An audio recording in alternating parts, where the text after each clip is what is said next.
Okay, so this problem says Emma and Karla collect gemstones.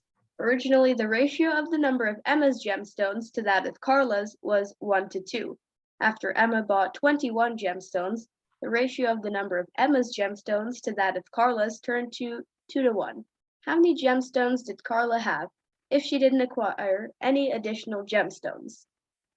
To do this problem, we're going to make the important sentences or parts of the question, in some cases, different colors, so we're able to see which one to work on.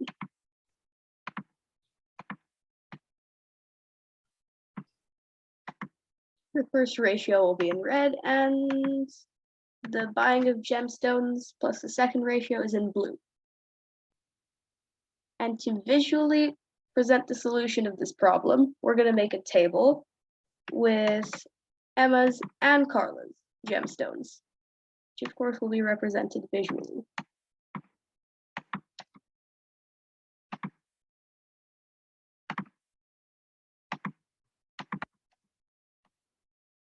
Okay, so now that.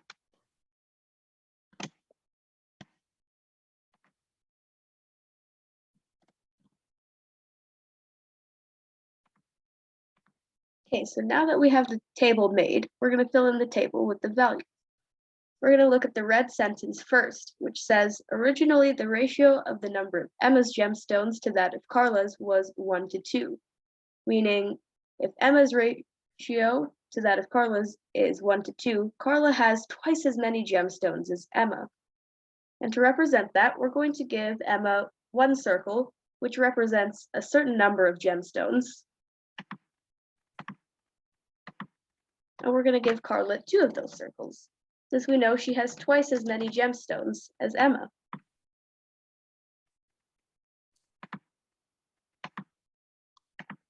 Now that we have that, that pretty much wraps up the red sentence.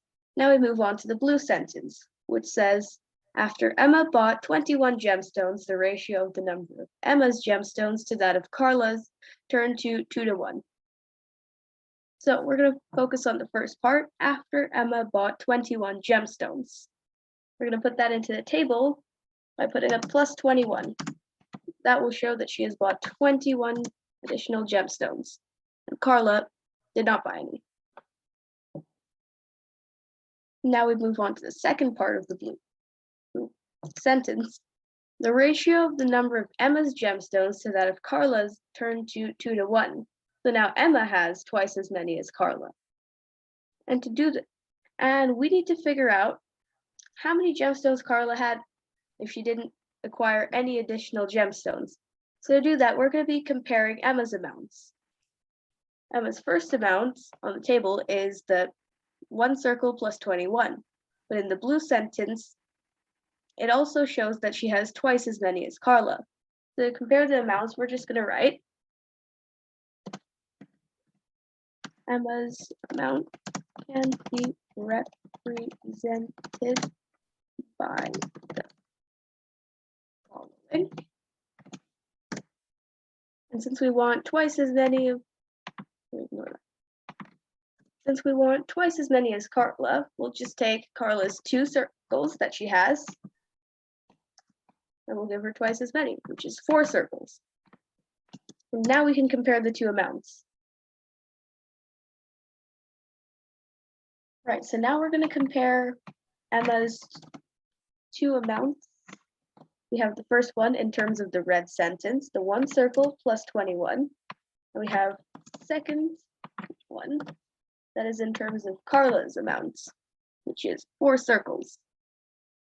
Now we're going to compare these amounts, and that will eventually lead us to figuring out how many gemstones each circle represents. So as we can see, if we compare them, they both have 1 circle in common. That's the only similarity between the two. And then there's a plus 21 on the first one, and there's 3 circles. We know Emma has the same amount in both of these. They're just presented differently. So the plus 21 has to be the 3 circles. The 3 circles is 21 gemstones. 1 circle should be 7 gemstones. So now we figured out how many gemstones each circle represents, right?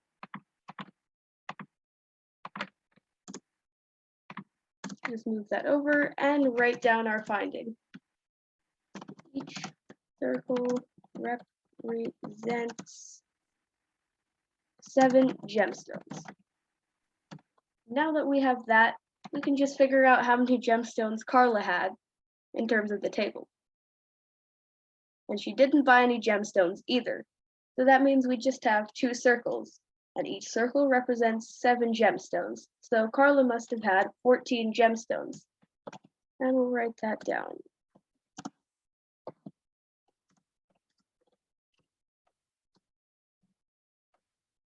There, we finished this problem.